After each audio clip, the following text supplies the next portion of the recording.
नाज़रीन अस्सलाम वालेकुम। नाज़रीन, बाकी सियासत की बातें तो होती रहेंगी, लेकिन इस वक्त जो एक बहुत ही दिलचस्प डेवलपमेंट देखी जा रही है वो ये है कि पाकिस्तान पीपल्स पार्टी के चेयरपर्सन जनाब बिलावल जरदारी भुट्टो बहुत जल्द अमेरिका के दौरे पर चले जाएंगे। वो अमेरिका कब जाएंगे उसका एग्जैक्ट तारीख का तयन तो अभी तक नहीं हो सका, लेकिन अखबारी जो खबरें आपके सामने आ रही हैं, बेतहाशा वेबसाइट्स भरी पड़ी हैं, उससे यही अंदाज़ा होता है कि 10 जुलाई के बाद वो जाएंगे। और इस वक्त मुराद अली शाह साहब या तो जा चुके हैं सिंध के चीफ मिनिस्टर, या अमेरिका वो जाने वाले हैं। और याद रहे कि जून के महीने में भी, छठे महीने में भी, अब से कुछ हफ्ते पहले भी मुराद अली शाह साहब अमेरिका गए थे। वहाँ उन्होंने क्या मुलाकातें की, यही बताया गया कि उनका दौरा जो है वो निजी नौयत का था, प्राइवेट था। किससे उनकी मुलाकात हुई, किससे नहीं हुई, इसके बारे में कुछ पता नहीं। बिलावल जरदारी भुट्टो अमेरिका में क्या करेंगे, किससे मुलाकातें करेंगे, क्या वहाँ के सरकारी ऑफिशियल से, जो बाइडन की टीम से उनकी मुलाकात होगी। ख़ुद उन्होंने इस्लामाबाद में एक जगह पर बात करते हुए कहा कि उनकी अमेरिका के प्रेसिडेंट जो बाइडन से मुलाकात नहीं होगी। ये बात थोड़ी सी अजीब है, क्योंकि अमेरिका के सदर के साथ अपोजिशन लीडर किसी का मिलना इतना आसान होता भी नहीं है। ये वो सूरत हाल है जिसके ऊपर हुक्मरान जमात जो है रद्द-ए-अमल दे रही है। ऐसा लगता है कि पाकिस्तान तहरीक-ए-इंसाफ और प्राइम मिनिस्टर की टीम जो है बिलावल भुट्टो के के दौरे को शक की निगाह से देखती है। और यूं डॉक्टर शहबाज गिल ने इस खतरे का, अपने खदशे का इजहार किया। बिलावल साहब अपने तमाम मतवलियों के साथ वाशिंगटन पधार रहे हैं ये कहने के लिए कि इमरान खान ने कहा है बेसिस। जब आपने इमरान खान से कहा कि बेसिस दोगे तो उसने कहा एब्सोल्युटली नॉट, बिल्कुल नहीं। तो मैं हूं ना, अब मुझे लाइए।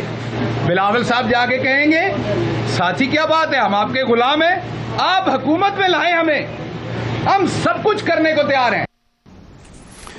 यहीं से बात का आगाज़ करते हैं। मुझे पाकिस्तान पीपल्स पार्टी के सीनियर तरीन रहनुमा, पाकिस्तान के 2 दफ़ा इंफॉर्मेशन मिनिस्टर रह चुके हैं, जनाब कमर ज़मान कायरा साहब मुझे इस वक्त ज्वाइन कर रहे हैं एक वीडियो लिंक के ज़रिए। Very warm welcome to him. Phone line पे हैं मेरे साथ। और अली मोहम्मद खान साहब वफाकी वज़ीर हैं पार्लियामेंट्री अफेयर्स के, वो भी मुझे ज्वाइन कर रहे हैं। कमर ज़मान कायरा साहब, बिलावल जरदारी भुट्टो के अमेरिका के दौरे की क्या नौयत है? डॉक्टर मईद शुक्रिया। एक तो ये जो एडवाइजर साहब की आप अभी चला रहे थे ये फुटेज या आवाज सुना रहे थे, वो किसी संजीदा बंदे की बात करें तो मैं उस पर ज्यादा बेहतर रिस्पॉन्ड कर सकूंगा। उनका काम तो खैर लोगों की पगड़ियां उछालने के अलावा और कुछ नहीं है, उनकी असाइनमेंट ही है। लेकिन मुझे आपसे तो हैरानगी है, आप तो बड़े पढ़े लिखे और वेरी वेल इन्फॉर्म्ड आदमी है। आपको तो पता है और होना चाहिए कि बिलावल साहब वक्त क्यों जा रहे हैं। जिस तरह की हर्जा सराई की गई है और जो इंतहाई घटिया इल्जामात लगाने की कोशिश की गई है, तो वो बंदा जिसके नाना और वालदा की सारी तारीख खुली पड़ी है कि उन्होंने पाकिस्तान के लिए, पाकिस्तान के अवाम के लिए, जमहूरियत के लिए अपनी जानें दी हैं, और वो ना अमेरिका से न किसी और मुल्क से, ना उनको किसी जगह जाके अपनी सीनियर देने की जरूरत है। जिसकी सीवी में पीपल्स पार्टी हो, ज़हीद जुल्फ़िकार अली भुट्टो का नाम हो, बीबी शहीद का नाम हो, उसकी सीवी को किसी को दिखाने की जरूरत है। लेकिन मुझे माजरत के साथ कि आप बड़े वेल इन्फॉर्म्ड आदमी, आपको पता है बिलावल साहब एक येलो स्टोन नामी ऑर्गेनाइजेशन है, या एक अजलास होता है हर साल, वो अजलास करते हैं। ये वर्ल्ड इकनॉमिक फोरम की एक जैली बॉडी है और इसके तहत दुनिया के मुख्तलिफ ममालिक से मुख्तलिफ लीडर्स को और उनके सरबराहान ममलकत को या सरबराहान हुकूमत को इन्वाइट किया जाता है, और ये बाई इन्विटेशन होता है। पिछले साल ये वर्चुअल मीटिंग थी, पाकिस्तान से 2 या 3 लोगों को इन्वाइट किया गया था पिछले साल भी, लेकिन वो वर्चुअल मीटिंग थी। और ये इस साल मीटिंग हो रही है, लिहाजा बावजूद कश्मीर के इलेक्शन के वो इसकी अहमियत के पेश नजर उसमें जा रहे हैं। उसके ऊपर ये बात कि जी मैं हूं ना बना, मतलब मैं क्या करूं, मैं वो जुबान इस्तेमाल नहीं करना चाहता जो आजकल बहुत। कार साहब ये बड़ा अच्छा आपने एक्सप्लेन कर दिया, लेकिन इतना क्यों फिर इससे तशवीश क्यों हो रही है हुक्मरान जमात को? अली मोहम्मद खान साहब क्या वजह है? तो है नहीं, तशवीश नहीं है डॉक्टर साहब, तशवीश नहीं है। जो मैं कह रहा हूँ इसको तसल्ली से चेक कीजिए। ये 2-3 महीने कबल की इन्विटेशन थी, इसमें प्लान होता है, दुनिया भर से लोग आते हैं, यहाँ बैठ के ब्रेनस्टॉर्मिंग होती है दुनिया के इकोनॉमिक इश्यूज पे, पॉलिटिकल इश्यूज पे, और बाकी बातें जो उधर से की गई है या जो उधर से हर्जा सराई हो रही है या जो फजूल किस्म की कैसी गुफ्तगू है जिसको सेंसिबल गुफ्तगू तो नहीं मैं कह सकता, उसमें कोई अगर बात हो तो जरूर इल्जाम लगाना हो तो उसका कोई ना कोई असर तो होना चाहिए, उसके पीछे कोई बात तो होनी चाहिए। ठीक है, तो ये आपका सवाल था इसलिए मैंने जवाब दे दिया। अब ऐसा है कि अखबारों की रिपोर्ट्स में ये भी लिखा कि शाजिया मरी साहिबा ने भी ये कहा है कि हुक्मरान जमात जो है वो बिलावल भुट्टो के अमेरिका के दौरे से बहुत परेशान नजर आती है। तो मतलब आपके लीडरान भी कमेंट्स कर रहे हैं। गुजारिश ये है कि सियासी बयानबाजियां तो अपनी जगह चलती रहती हैं, वो उन्होंने उधर से बयान दिया, उन्होंने उधर से बयान दे दिया, लेकिन मैंने आपके सामने फैक्ट नरेट। बिल्कुल सही है, बहुत अच्छा है, बड़ा आपने इन्फॉर्म कर दिया। अली मोहम्मद खान साहब, क्या वजह है अगर येलोस्टोन की तकरीब में शिरकत के लिए जा रहे हैं, 3 महीने से इन्विटेशन आया हुआ था, तो प्राइम मिनिस्टर के फिर मीडिया स्पोक्स पर्सन, उनके कम्युनिकेशन जो स्ट्रेटजी के पार्टी टीम मेंबर हैं, उन्होंने ये क्यों कह दिया कि बिलावल भुट्टो अपने आप को अमेरिका को सेल करने के लिए जा रहे हैं एक ऐसे मौके पर, जबकि प्राइम मिनिस्टर ने कहा है कि absolutely not to American basis? क्या वजह है? बिस्मिल्लाहिर्रहमानिर्रहीम, अल्लाहुम्मा सल्लि व सल्लिम व बारिक अला सय्यिदिना मुहम्मद रसूलुल्लाह सल्लल्लाहु अलैहि वसल्लम खातमुन नबीयीन। बहुत शुक्रिया। ये जो एक इशू सा बन गया है इससे पिछले 4-5 दिनों में, मेरे ख़्याल में इसको अगर आपने सही इसकी जांच करनी है तो एलिगेशन और काउंटर एलिगेशन की बजाय इसकी जो मारूजी हालात हैं और जो एक इसका तारीख़ी पस मंज़र है और जो उसके बाद मुस्तक़बिल में जो फैक्ट सामने आएंगे, तीनों पे मैं एक मिनट में बात कर लेता हूँ ताकि ज़्यादा टाइम आपका ज़ाया ना हो। मारूजी हालात, जो वज़ीर आज़म पाकिस्तान ने स्टैंड लिया है और जो उन्होंने कैटेगोरिकली नो मोर कह दिया है कि एब्सोल्युटली नॉट, हम कोई अपना नहीं देंगे, कोई अड्डा वगैरह नहीं मिलेगा, पाकिस्तानी सरज़मीन किसी भी हमसाया मुल्क के ख़िलाफ़ मज़ीद यूज़ नहीं होने दी जाएगी। और हम आम लफ्ज़ों में जो कहते हैं ना, हम कि किसी के कराए के एक फ़ौजी का या कराए के कातिल का या एक कराए के किसी भी काम करने वाले का किरदार मज़ीद कोई भी नहीं अलाउ करेगा पाकिस्तान में। हमने करते रहे हैं माजी में, ये बदकिस्मती से मिसालें मौजूद रही हैं कि एक तरफ से ड्रोन अटैक्स होते रहे और दूसरी तरफ से टेसिट अप्रूवल था। चलें, जो भी उस वक्त की मजबूरियाँ कमज़ोरियाँ थी उस वक्त की सिविल और मिलिट्री इस्टेब्लिशमेंट की, उस पर नहीं बात करते। हम आइंदा की बात करते हैं कि आइंदा हमने क्या करना है। Pakistan would not be a लैकी टू एनी सुपर पावर। हाँ, हम बराबरी की सतह पे बात करेंगे अगर आपके पास वसाइल ज़्यादा हैं, हमारी एक स्ट्रेटेजिक लोकेशन है, हमारी एक इंपॉर्टेंस है जिसका हमें एहसास है। हम और एग्जेजरेट नहीं कर रहे लेकिन अपने आप को अंडर एस्टिमेट भी नहीं करते, नंबर 1।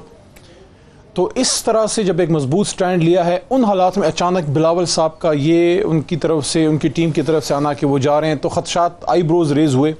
अब इसमें जिस तरह कायरा साहब फरमा रहे हैं कि 3 हफ्ते पहले की कोई, लेकिन वो कह रहे हैं कि 3 माह पहले से इन्विटेशन आया पस मंजर है उसको,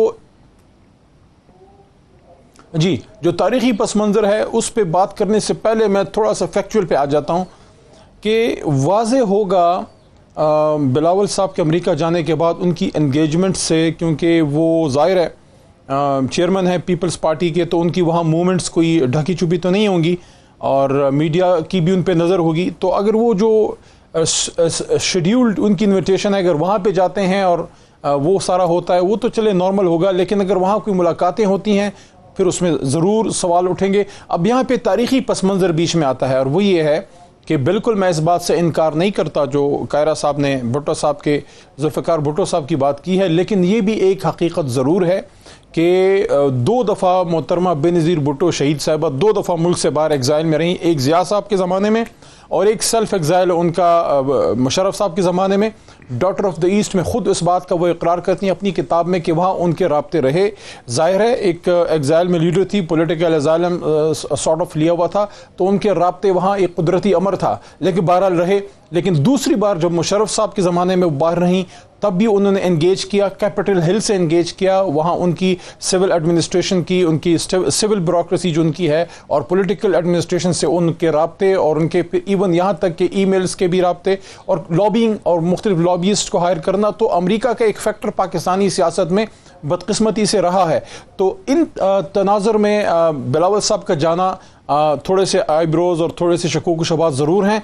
अब ये देखना होगा कि वहाँ उनकी इंगेजमेंट्स किस नौयत की हैं और वो वहाँ उससे किस तरह का तासुर लिया जाता है। तो ये चीज़ें ऐसी हैं और कोई भी अगर किसी जमात का लीडर जाता है तो इस तरह के सवालात होना वो एक कुदरती अमर है और मैं समझता हूँ कि हक बजाने में हम अपना सवाल उठाने में। साहब को आने दीजिए। हाँ, ठीक, कार साहब वो समझते हैं कि एंगेजमेंट्स क्या होंगी बिलावल भुट्टो की अगर कोई सिंबॉलिक मीटिंग करते हैं, स्टेट डिपार्टमेंट के लोगों से मिलते हैं, लीडरशिप से मिलते हैं, वहां से तय होगा कि मकसद क्या है? डॉक्टर मुईद, पहली गुजारिश तो ये है, मैं इस पर जरा बात करूंगा क्योंकि बहुत सारी तफसीली इल्जामात लगाए हैं अली मोहम्मद साहब ने, उनकी वजाहत बड़ी जरूरी हो गई है। पहली बात यह है कि अमेरिका का जो पॉलिटिकल स्ट्रक्चर है, you know much better than me, कि वहाँ सारे ममालिक और मुख्तलिफ लोग उस गवर्नमेंट के साथ अप्रोच में, गवर्नमेंट हुकूमतें, बाकायदा हुकूमतें पाकिस्तान अपने लॉबिस्ट एंगेज करती है, दूसरे लोग भी करते हैं। माजी में ये होता रहा, ये एक अलग दास्तान है। बीबी शहीद जब मिली, उन्होंने बाकायदा ओपनली उस दौर में भी कहा, उनकी एंगेजमेंट्स को खुफिया नहीं थी, पाकिस्तान के खिलाफ कोई मुआहदा नहीं करके आई थी, पाकिस्तान के इंटरेस्ट के ऊपर उन्होंने कोई कंप्रोमाइज नहीं किया था। ये बदकिस्मती देखी है इस मुल्क की कि अली मोहम्मद आज उस सोच का मुजाहरा कर रहे हैं जो बीबी शहीद को कल सिक्योरिटी दे सकती। वो खातून जो अमेरिका की नाराजगी मूल लेते हुए आगे प्रोग्राम लेके देती है, जिसका बाप इस मुल्क के लिए न्यूक्लियर प्रोग्राम की बुनियाद रखता है, उसके ऊपर इस तरह के इशारे किनारे में इल्जाम तराशी की जाए, ये मुझे अली मोहम्मद से तवक्को नहीं है। ये गिल साहब करें तो उनका ये फील्ड, उनकी असाइनमेंट। रही बात, मैंने जो बात कही है, जरा गौर करके चेक कर लीजिए, गूगल में अभी जाइए, निकाल लीजिए कि इस तरह के नाम की कोई तंजीम है, और अगर कोई तंजीम है तो उसका इजलास हो रहा है, उसके पार्टिसिपेंट्स देख लीजिए, और उसमें कौन लोग जा रहे हैं देख लीजिए। तो इस तरह की नॉन इशू के ऊपर, और वो भी डिपार्टमेंट है, मतलब इल्जाम क्या है? अली मोहम्मद साहब ने तो चले बीबी शहीद पे इशारतन किरायतन इल्जाम लगाया ना कि जी उन्होंने भी किया था और उन्होंने भी राब्ते किए थे और ये किया था। वो राब्ते क्या पाकिस्तान में जमहूरियत की बहाली के लिए थे या अमरीत के रास्ते खोलने के लिए? लेकिन बाकी लोगों ने की है, वो तो सीधा इल्जाम है कि जी वो सर्विस पेश करने गए। और ये भी दिलचस्प बात है, डॉक्टर साहब कल के अखबार में बड़ी वाज़े हेडलाइन के तौर पे नीचे जो खबर होती है ना फ्रंट पेज पे, तो 3 कालमी या 4 कालमी बड़ी सुर्खी निकाल के मुईद यूसुफ साहब जो हमारे नेशनल सिक्योरिटी एडवाइजर हैं, उसमें शाह महमूद साहब की एक स्टेटमेंट है और एक स्टेटमेंट मुईद यूसुफ साहब की है, जिसमें वो फरमाते हैं मुईद यूसुफ साहब कि हमसे तो किसी ने अड्डों का मुतालबा ही नहीं किया, अड्डे देने क्या।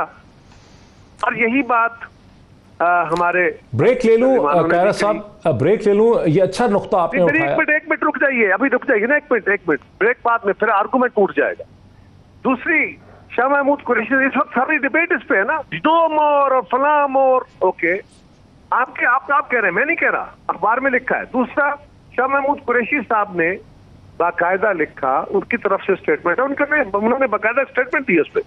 उन्होंने फरमाया कि ये जो मियां खान साहब ने कहा है कि जी अमेरिका हम पे दबाव डाल रहा है कि हम चीन के साथ अपने ताल्लुकात में सर्दमरी ले आए या कमी कर लें, इस तरह की कोई गुफ्तगू नहीं हुई, बल्कि इशारों के नाम में बातें होती हैं, इस तरह डायरेक्ट हम पे कोई बात नहीं हुई। अब मैं और कुछ नहीं कहता, दो इस हुकूमत के हम लोगों ने बातें की हैं, इस पे अली मोहम्मद खान का रद्द-ए-अमल ले लें, लेकिन मुझे ब्रेक लेने दीजिए।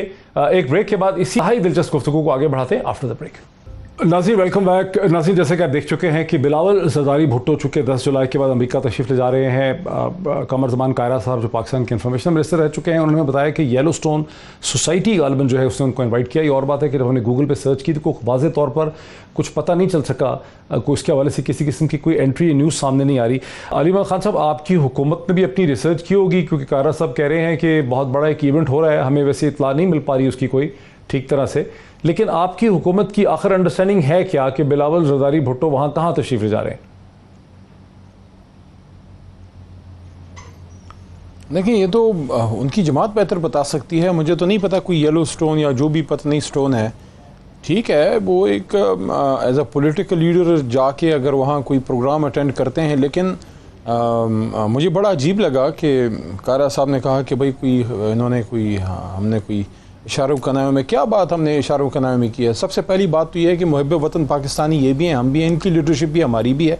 माजी में अमेरिकन फैक्टर रहा है पाकिस्तानी पॉलिटिक्स में। इमरान खान साहब ने आके उसको अक्सर चेंज कर दिया है कि अगर एक आदमी कोई इंटरनेशनल एस्टेब्लिशमेंट या US फैक्टर के बगैर सियासत करना चाहता है या उसके लाने में उनका कोई किरदार होता तो कभी उनके खिलाफ खान साहब इस तरह बात ना करते। अगर उन्होंने एक स्टैंड ले लिया है और पाकिस्तान की 40-50 साल की हालिया तारीख में, पूरी में बैक पे नहीं जाता, बस 40-50 साल तारीख में कोई बंदा पैदा हो ही गया है जिसने अवाम के दिलों की तर्जमानी की, उसको एक्नॉलेज करें कि भाई एक आदमी कह रहा है कि नहीं देंगे अड्डे, नहीं काम करेंगे, हम अपना एक अपने मफाद के मुताबिक आपसे दोस्ती का ताल्लुक जरूर रखेंगे। सबकी लाइन भी मुझे मिल गई। रीजनल हमारी पॉलिटिक्स है, जो चाइना है, जो रूस के साथ तजारती ताल्लुकात हैं, उसको और सीपेक के साथ लेके चलेंगे। और इस बात से ये खुद इनकार नहीं कर रहे कि माजी में इस पे ले लो जरा, अमेरिका में जाके लॉबिंग होती रही है, मैं इस पे ले लूं, तो ये भी इनकार नहीं करते। लेकिन मैं तो आपको कहा कि जब जाएंगे तब वाजे होगा, वहां की मुलाकातों से वाजे होगा, अभी तो हम कुछ नहीं कह सकते। हाँ कायरा साहब, गूगल की सर्च से येलो स्टोन का कोई ऐसा इवेंट सामने अलबत्ता नहीं आता, न्यूज आइटम, कोई ऐसा बड़ा सेमिनार या कॉन्फ्रेंस नहीं आती जिसमें थ्रो अप नहीं होती येलो स्टोन के। मैं गुजारिश करता हूँ जरा आप इसको तहकीक कीजिए, आप बड़े अच्छे महक्क हैं और आपको इसका डिटेल मिल जाएगी जब मैं बात करूँ जिम्मेदारी से। नहीं, मैं वही से पूछ रहा हूँ आपसे कि आप बता दें कि किस नौइयत का इवेंट है ये कोई ग्लोबल लीडरशिप का इवेंट है? ये ग्लोबल लीडरशिप, बहुत सारे मुल्कों के लोग आते हैं, सरबराह हुकूमत आते हैं, सरबराह मुमलिकत आते हैं, इसकी यंग लीडरशिप आती है और बाय इन्विटेशन होता है यार ये। लेकिन मैं इसको एक तरफ रखते हैं, इस पर आप तहकीक कीजिए। दूसरी गुजारिश जो करना चाहता हूँ वो ये है कि अगर आप इशारों कनायों में नहीं, अगर हुक्मरान जमात की तरफ से ये हो, वजीर आजम के तर्जुमान ये कहे कि जी वो जा रहे हैं अपनी सर्विसेज ऑफर करने के लिए कि मैं हूं ना, मुझे इसके लिए, तो ये तो इतना घटिया इल्जाम है। मैं नहीं कह रहा, लेकिन मेरी गुजारिश सुन लीजिए, मेरी गुजारिश सुन। मुबालगा आराई की उन्होंने, मैंने कहा छोटी सी अर्ज है, बड़ा अच्छा किया आपने वजाहत कर दी, लेकिन मुबालगा राय नहीं, उन्होंने गाली दी है, बुरा, ये इतना गलत तरीका का इल्जाम है। मुबालगा राय और चीज होती है। पर चले, मेरा सवाल सिंपल ये है कि पहली बात, पीपल्स पार्टी शमसी एयर बेस खाली कराने वाली, पीपल्स पार्टी के दौर में नेटो सप्लाईज पे पाबंदी लगी थी, हमारे चौकी पे हमला हुआ था, ये कोई नई बात नहीं है। पीपल्स पार्टी के दौर में हॉरेबल एग्जाम्पल बना दिए जाने की धमकियां मिली थी और बन गए थे, तो नई बात नहीं है। हाँ, अगर पाकिस्तान के वजीर आजम ने ये बात कही है, हमें इस बात में खुशी है, पाकिस्तान की सॉवरेनिटी कंप्रोमाइज नहीं होनी चाहिए, लेकिन आप सपोर्ट करते हैं, एडवाइजर कहते, जब वो कहते हैं बेसिस नहीं दूंगा, आप सपोर्ट करते हैं। मेरी अर्ज सुन लीजिए, मेरी अर्ज, आपके नेशनल सिक्योरिटी एडवाइजर कहते हैं हमसे तो किसी ने अड्डे मांगे ही नहीं, मैं उसको क्या कहूं। शाह महमूद कुरैशी साहब कहते हैं हम पे चाइना से ताल्लुक कम करने के लिए कोई डायरेक्ट दबाव नहीं, इशारों के नाम में बातें हुई हैं और ये अखबारों की रिपोर्टिंग है। इसका जवाब तो अली मोहम्मद खान साहब ही दे सकते हैं, इसका जवाब अली मोहम्मद खान साहब को देना चाहिए। जी देखिए कि क्यों कहा डॉक्टर मोईद यूसुफ ने ऐसे। देखिए डॉक्टर साहब, देखिए वो मोईद साहब ही बता सकते हैं, मैं तो इमरान खान साहब का, हमारी हुकूमत का तर्जुमान, मोईद साहब ने पत्नी किस तनाज़र में बात की, आप उनसे भी पूछ लें। जो ऑन रिकॉर्ड बात है वो ये है कि वजीर आज़म पाकिस्तान ने कैटेगोरिकली कह दिया कि पाकिस्तान अब किसी से डिक्टेशन नहीं लेगा, एक फ़ोन कॉल पे लेटने वाले ज़माने चले गए, ना यहाँ पे कोई हमारी इजाज़त के बगैर ड्रोन उड़ेगा, ना अटैक होगा और ना कोई हमारा अड्डा जो है किसी को मिलेगा, ना यहाँ रेवन डेविस की कहानी को दोबारा दोहराया जाएगा, ना एबटाबाद ऑपरेशन को दोबारा इस तरह होने दिया जाएगा। एक सॉवरन मुल्क है, चाहे सर चली जाए, इज्जत पे जो है कोई कॉम्प्रोमाइज़ नहीं होगा। ये आपकी भी दिल की आवाज़ है, ये कारा साहब की भी दिल की आवाज़, हम सब की दिल की आवाज़ है। थोड़ा सा ये होता है कि जब एक सियासी मुखालिफ बात कर लेता है तो आप ओपनली उसको ओपनली सपोर्ट नहीं कर सकते। लेकिन बहरहाल ये चीज़ है कि इमरान खान साहब ने बिल्कुल कैटेगोरिकली यूएस को चाहे वो इनकार किया है, और मैं समझता हूँ उसका जो है उसका प्रेशर लाजमन वहाँ फील किया गया होगा। किस मीटिंग में कहा है, किस होदेदार को कहा है, कहाँ कहा है, या सिर्फ अपनी तकरीर में कहा?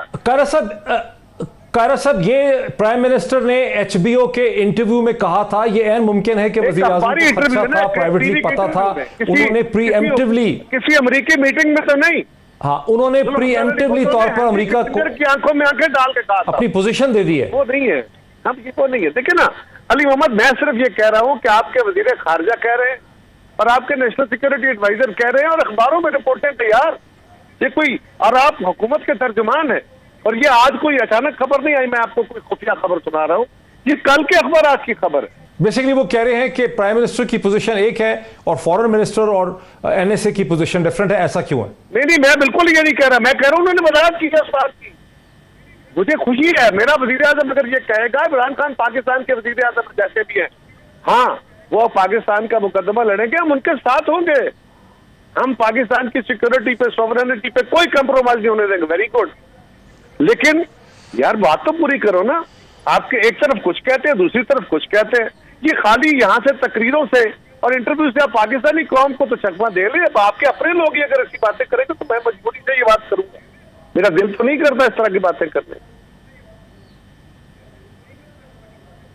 अली मोहम्मद खान साहब, ये क्विक रिस्पॉन्स पर मुझे खत्म करना है ये सेक्शन। जी, इस पे क्विक रिस्पांस तो मेरा यही है कि मेरे लिए अहम हमारे मुल्क के वज़ीर आज़म है और उन्होंने एक बहुत बड़ा स्टेप लिया है जिसकी हर कीमत चुकाने के लिए भी वो तैयार है। और हमें पता है कि इस तरह का स्टैंड लेके फिर आपको क्या कीमत चुकानी पड़ती है।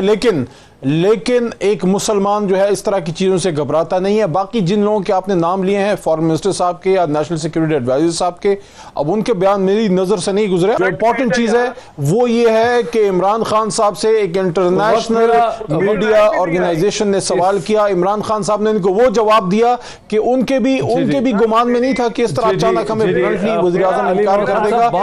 कौमी असेंबली में आके उस पर मोहर तस्दीक सब की कि no more Pakistan will not allow its land to use discussion इस डिबेट के लिए वक्त हुआ है। आपने सुना कैसे बिलावल ज़रदारी भुट्टो के अमेरिका जाने के फैसले के हवाले से एक चहमगोइयाँ हो रही हैं, एक हुकूमत को तशवीश भी हो रही है, पीपल्स पार्टी की तरफ से वजाहत भी हो रही है। अभी हकीकत कुछ क्लियर नहीं कि अगर वो जाएंगे और जा रहे हैं तो किससे उनकी मुलाकातें वहाँ पे होंगी, इसकी कोई सियासी अहमियत है भी कि नहीं है। यहाँ पे हम ब्रेक लेते हैं और ब्रेक के बाद देखेंगे कि पंजाब के अंदर प्राइवेट यूनिवर्सिटियों को चार्टर देने में हुकूमत पंजाब इतनी दुश्वारी का सामना क्यों कर रही है, इतनी रुकावट उसमें क्यों है, इतना डिले क्यों है और प्राइवेट यूनिवर्सिटीज़ जो है इतनी नाला क्यों नज़र आती हैं। ब्रेक के बाद इसके हवाले से बात करते हैं आफ्टर द ब्रेक। नाज़रीन, वेलकम बैक। नाज़रीन, अखबारी इतलात से शायद आपको भी अंदाज़ा हुआ हो कि association of private sector universities Pakistan एहतजाज कर रही है कि पंजाब में और वफाक दोनों में ही प्राइवेट सेक्टर की यूनिवर्सिटीज़ जिन्होंने बहुत देर से कई बरसों से चार्टर के लिए अप्लाई कर रखा है, उन्हें चार्टर नहीं मिल रहे और ये प्रोसेस जो है गुज़िश्ता 8 बरस में बहुत ही दुश्वार हो गया है, बहुत ही मुश्किल हो गया है, इसमें बहुत डिलेज़ हैं। और वो कंपैरिजन देते हैं कि जब जनरल प्रेसिडेंट मुशर्रफ की हुकूमत थी सेंटर में और परवेज़ इलाही PMLQ की हुकूमत थी पंजाब में, वो चीफ मिनिस्टर थे, उस वक्त बहुत आसानी से प्राइवेट यूनिवर्सिटीज़ को चार्टर मिल जाते थे। वो टेबल जो स्क्रीन पर आप देख रहे हैं उससे पता चलता है कि 2002 और 2008 के दरमियान 14 यूनिवर्सिटीज़ को पंजाब में प्राइवेट यूनिवर्सिटीज़ को चार्टर मिला, जिसमें लाहौर लीड्स यूनिवर्सिटी है, इंस्टीट्यूट ऑफ मैनेजमेंट साइंसेज है, National College of Business Administration Economics है, Imperial College of Business Studies है, University of Central Punjab UCP है, हजवेरी यूनिवर्सिटी है, यूनिवर्सिटी ऑफ लाहौर है, यूनिवर्सिटी ऑफ फैसलाबाद है, गिफ्ट यूनिवर्सिटी है, University of Management and Technology है, Forman Christian College University है, Beaconhouse National University है, यूनिवर्सिटी ऑफ साउथ एशिया है, मेनहाज यूनिवर्सिटी। वो तमाम यूनिवर्सिटीज़ इस वक्त प्राइवेट सेक्टर के अंदर खासी खिदमात सर अंजाम दे रही हैं और हज़ारों तलबा जो हैं यहाँ से तालीम के ज़रिए इस्तिफ़ादा हासिल कर रहे हैं, डिग्रीज हासिल कर रहे हैं, बाहर भी जा रहे हैं पढ़ने के लिए। ये सब उस दौर में आई। फिर 2008 और 2013 के दरमियान में पंजाब में और भी बहुत सी यूनिवर्सिटियाँ, एक और टेबल है जिससे आपको पता चलता है कि कितनी यूनिवर्सिटीज़ को 2008 और 2013 के दरमियान जब पीपल्स पार्टी की हुकूमत थी उस वक्त भी जो है चार्टर मिले। और फिर जब और फिर 2018 से 2021 के दरमियान अब तक पंजाब में सिर्फ 5 या 6 यूनिवर्सिटीज़ जो हैं जिनको चार्टर मिला है। ये एक और टेबल ये भी शो करता है कि वफाक में जब जनरल मुशर्रफ की हुकूमत थी उस वक्त कम अज़ कम 3 या 4 यूनिवर्सिटीज़ को उस वक्त मिला, लेकिन अब वफाक में कोई मज़ीद चार्टर जो हैं वो 2018 के बाद नहीं मिल पा रहे। ये क्या सूरत हाल है, ऐसा क्यों हो रहा है, इस पर बात करने के लिए हमने बुलाया है प्रोफेसर डॉक्टर चौधरी अब्दुर्रहमान साहब को, जो चेयरपर्सन है association of private sector universities Punjab के और चेयरमैन हैं सुपीरियर ग्रुप के, वो भी मेरे साथ हैं, और मियाँ इमरान मसूद साहब जो वज़ीर तालीम रह चुके हैं पंजाब के PMLQ की हुकूमत में, जनरल मुशर्रफ की हुकूमत थी 2002 और 2008 के दौरान, वो भी मुझे इसमें ज्वाइन कर रहे हैं। मियाँ इमरान मसूद साहब, अस्सलाम वालेकुम। वालेकुम सलाम सर। मियाँ इमरान मसूद साहब, मैंने एक इसका इब्तदाइया तो दिया, मैंने इसका प्रेफेस तो दिया, मैंने इसका इंट्रोडक्शन दिया, आपने भी सुना। क्या वजह है कि जब आप एजुकेशन मिनिस्टर थे 2002 से 2008 के दरमियान, जब चौधरी परवेज़ इलाही की हुकूमत थी, PMLQ की हुकूमत थी, तो खासी ज़्यादा यूनिवर्सिटियों को आप लोगों ने फैसिलिटेट किया, उनको चार्टर मिल सके, और अब उसके बाद फिर ये प्रोसेस जो है वो इतना स्लो क्यों हो गया, क्या वजह है इसकी? डॉक्टर साहब थैंक यू, आपने मुझे मौका दिया। देखिए, ये डिपेंड करता है कि सूबे की लीडरशिप कैसी है, आपकी क्या प्रायोरिटी है, आपका विजन क्या है, आपने सूबे को किस तरह आगे लेके जाना है। हमारे ज़माने में चौधरी परवेज़ इलाही साहब का एक अपना विजन था, एक वे फॉरवर्ड था, और हमारा जो प्रोग्राम था एजुकेशन सेक्टर रिफॉर्म प्रोग्राम, हमारा फ्लैगशिप प्रोग्राम था। मुफ्त तालीम का हमने आपको पता ऐलान किया, पंजाब की तारीख में पहली बारी हमने मुफ्त किताबें दी, स्टाइपेंड दिए, ड्रॉप आउट को कम किया, एनरोलमेंट हमने बढ़ाया, इंफ्रास्ट्रक्चर की हमने दुरुस्ती की, उस पर हमने पैसे लगाए, टाट से उठा के बच्चे को कुर्सी पे बिठाया। तो ये एक विजन था चौधरी परवेज़ इलाही का, पाकिस्तान मुस्लिम लीग का एक विजन था कि हमने पंजाब को एजुकेटेड पंजाब बनाना है, तवाना पंजाब बनाना है। हेल्थ में भी यही सूरत हाल थी उस ज़माने में, तो हमने उसको आगे लेकर गए। और आप अंदाज़ा लगाइए 5 साल में 42% से 62% पे शरह ख्वादगी पहुँच गया। ये तो थी स्कूल साइड की बात है। अब आ जाएं आप हायर एजुकेशन पे। देखें, यहाँ पर तो एम्बार्गो लगा हुआ था, ब्यूरोक्रेसी ने जो है बिल्कुल बैन लगाया हुआ था कि किसी प्राइवेट सेक्टर को चार्टर नहीं देना।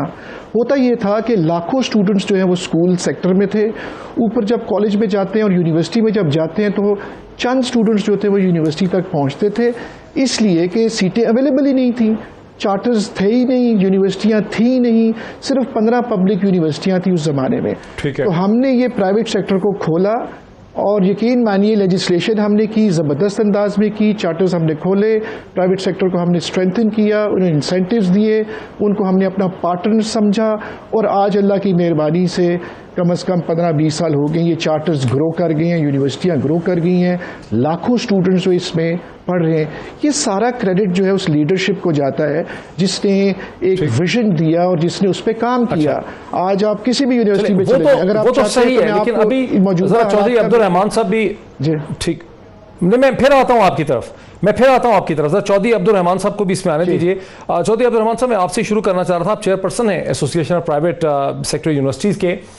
ठीक है कि 2002 से 2008 के दरमियान बहुत सी यूनिवर्सिटीज़ को चार्टर मिला, लेकिन क्या वजह है कि उसके बाद से जो हुकूमतें आई हैं 2008 के बाद से और अब तक तकरीबन 10 बरस गुजर गए, उन्होंने इसमें गुरेज किया है, ये एहतियात की। इसकी वजह ब्यूरोक्रेसी है, पॉलिटिकल इनिशिएटिव का मसला है, या उनको लगता है कि प्राइवेट यूनिवर्सिटीज़ ठीक काम नहीं कर रही हैं? क्या वजह हो गई है कि हुकूमतें अब आपको चार्टर नहीं दे?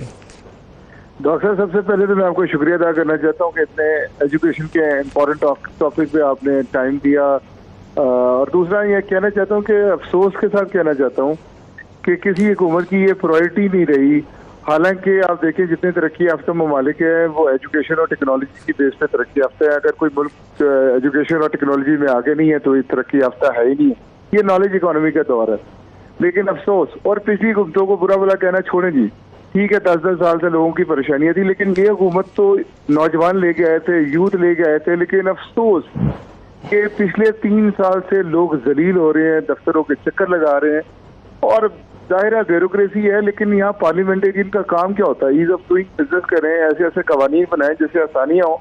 लेकिन अफसोस, मैं अब 3 साल पहले तो मैं कहता था कि शायद ब्यूरोक्रेसी का मसला हो, लेकिन अब मैं हुक्मरानों की भी नाअहली इसमें शामिल करूंगा, क्योंकि मैंने देखा है जी कि इनकी प्रायोरिटी एजुकेशन है ही नहीं। अच्छा। अगर आप देखें तो बांग्लादेश आगे जा चुका है, वो सिर्फ एजुकेशन की वजह से आगे जा चुका है, लेकिन यहाँ पर ऐसे कोई कवानीन पानी नहीं रहे, और अगर कोई बनाने की कोशिश करता है तो उसकी रास्ते में बेशुमार रुकावटें खड़ी की जाती हैं। ठीक है चौधरी साहब, ये बाज़ अखबारी जो खबरें छप रही हैं अंग्रेज़ी अखबारात में, उसमें ऐसा भी है कि जो प्राइवेट मेंबर के बिल्स के ज़रिए जब पंजाब असम्बली ने फैसला किया तो higher education commission, Punjab higher education commission और हायर एजुकेशन डिपार्टमेंट जो हैं वो बड़े इस मामले में नाला है, गुस्से में है। वो समझते हैं कि उनकी अथॉरिटी को बाईपास किया गया है। मिनिस्टर ऑफ एजुकेशन जो हायर एजुकेशन के भी खुश नहीं है। गालिबन उनकी बात से ऐसा लगता है जैसे कोई प्रोसेस होना चाहिए, वो प्रोसेस कंप्लीट होना चाहिए, वो प्रोसेस कंप्लीट नहीं हो पा रहा। कोई शायद उनकी कोई उनके कोई रिजर्वेशंस हैं, वो क्या मसला मसाइल है जिसकी वजह से? डॉक्टर साहब 10-10 साल से लोग यहाँ जलील हो रहे हैं छोटे छोटे प्रोग्रामों की अप्रूवल के लिए। मुझे आप सिर्फ इतना बता दीजिए कि 3 साल पहले अगर किसी ने फैकल्टी, फैसिलिटीज और इंफ्रास्ट्रक्चर की रिक्वायरमेंट पूरी कर एप्लीकेशन अप्रूवल की डाली हुई है, और 3 साल तक आप उसकी अप्रूवल ही ना दें, तो 3 साल बाद उस कोर्स की क्या वो वैल्यू रहेगी? यही यूनिवर्सिटियों का हाल है। 10-10 साल से हायर एजुकेशन कमीशन ने अप्रूवल दी हुई है, पंजाब हायर एजुकेशन कमीशन ने अप्रूवल दी हुई है, और इसके अलावा एक्रीडिटेशन कमेटी की अप्रूवल है। फैकल्टी लोग रखकर सैलरियां दे रहे हैं, इंफ्रास्ट्रक्चर उन्होंने डेवलप किया हुआ और लीगल रिक्वायरमेंट सारी पूरी है। सिर्फ एक HED ने फाइल मूव करनी है लेजिस्लेशन के लिए, अगर वो लेजिस्लेशन के लिए फाइल मूव ना करे और प्राइवेट मेंबर बिल के जरिए असेंबली अपना काम करना चाहे जो उसका काम है, और ये उसके रास्ते में रुकावटें खड़ी करें, तो कितने शर्म की बात है। इसका मतलब है ये हमारे से दुश्मनी नहीं कर रहे, ये तो पाकिस्तान से दुश्मनी कर रहे हैं। वो मुल्क आगे जा ही नहीं सकता जहाँ पर एजुकेशन नहीं है, जहाँ पर टेक्नोलॉजी नहीं है, इनको समझ नहीं है। अगर अमेरिका आ गया तो हार्वर्ड और MIT की, वैसे ये सारी प्राइवेट सेक्टर की यूनिवर्सिटी है ना। अगर आप देखें पाकिस्तान में देखें तो आगा खान यूनिवर्सिटी प्राइवेट सेक्टर की यूनिवर्सिटी है, लम्स प्राइवेट सेक्टर की यूनिवर्सिटी, और प्राइवेट सेक्टर की सबसे बड़ी अकाउंटेबिलिटी तो पब्लिक कर रही होती है। पब्लिक अपने बच्चे को कभी वहाँ पे आम आदमी वहाँ भेजेगा ही नहीं जिसकी रेपुटेशन नहीं अच्छी। रेपुटेशन अच्छी है तो प्राइवेट सेक्टर ग्रो कर रहा है ना, अगर रेपुटेशन अच्छी ना हो तो प्राइवेट सेक्टर कैसे ग्रो करे। तो मुझे तो अफसोस है, मैं बल्कि मुबारकबाद देना चाहूँ, शुक्रिया अदा करना चाहूँगा परवेज इलाही साहब का या चौधरी सरवर साहब का। ये वो लोग हैं जो तालीम की पेनिट्रेट करने की कोशिश कर रहे हैं, लेकिन अफसोस ब्यूरोक्रेसी और चंद ऐसे हमारे दोस्त जो पता नहीं क्यों पाकिस्तान से दुश्मनी करते हुए एजुकेशन को आगे की तरफ से पीछे, आगे की बजाय पीछे की तरफ लेके जाना चाहते हैं। आप इस बात से सीरियसनेस का अंदाजा करें कि पिछले 3 साल में कोई 14 सेक्रेटरी एजुकेशन बदल चुके हैं। तो जहाँ 14 सेक्रेटरी हायर एजुकेशन बदल चुकी हों, वहाँ पर एजुकेशन की कौन सी पॉलिसी इन्होंने इम्प्लीमेंट करनी है, और ये तो बताएं कि किस यूनिवर्सिटी की रिक्वायरमेंट क्या नहीं पूरी। अगर एक यूनिवर्सिटी की लैंड की रिक्वायरमेंट पूरी है, फैकल्टी की रिक्वायरमेंट पूरी है, उसके इंफ्रास्ट्रक्चर की रिक्वायरमेंट पूरी है, तो ये रोकने वाले हैं कौन? अच्छा, इमरान मसूद साहब, चूंकि आप वजीर तालीम रह चुके हैं और जब आप वजीर तालीम थे तो बहुत तेज़ी से प्राइवेट यूनिवर्सिटीज़ को चार्टर मिले, आपको क्या समझ आता है कि इस वक्त हुकूमत के तरीक़ाकार में, प्रोसेस और प्रोसीजर में ऐसी क्या ख़राबी है, क्या खला है, क्या डेफिसिट है जिसकी वजह से ये दुश्वारी पेश आ रही है यूनिवर्सिटीज़ के इजरा में? देखिए डॉक्टर साहब, बात ये चौधरी अब्दुल रहमान साहब ने बड़ी अच्छी यहाँ पर एक अपना पॉइंट ऑफ व्यू दिया जो हकीकत पे बेस्ड करता है, ग्राउंड रियलिटी क्या है। देखिए ये सारा डिपेंड करता है नीयत पे, व्हाट आपकी इंटेंशन क्या है, आपका विजन क्या है, आपकी कमिटमेंट क्या है। भाई वजीर तालीम जो इंचार्ज है इस डिपार्टमेंट का, क्या मजाल है किसी सरकारी बंदे की कि वो डिले करे? आप सवाल ही पैदा नहीं होता कि फाइल जो है किसी के दफ्तर में रुक जाए। हाँ, ये डिपेंड करता है कि कितनी ग्रिप है उस वजीर की। अगर वजीर इंटरेस्टेड नहीं है चार्टर देने में तो कोई फाइल जो है वो नहीं निकलेगी।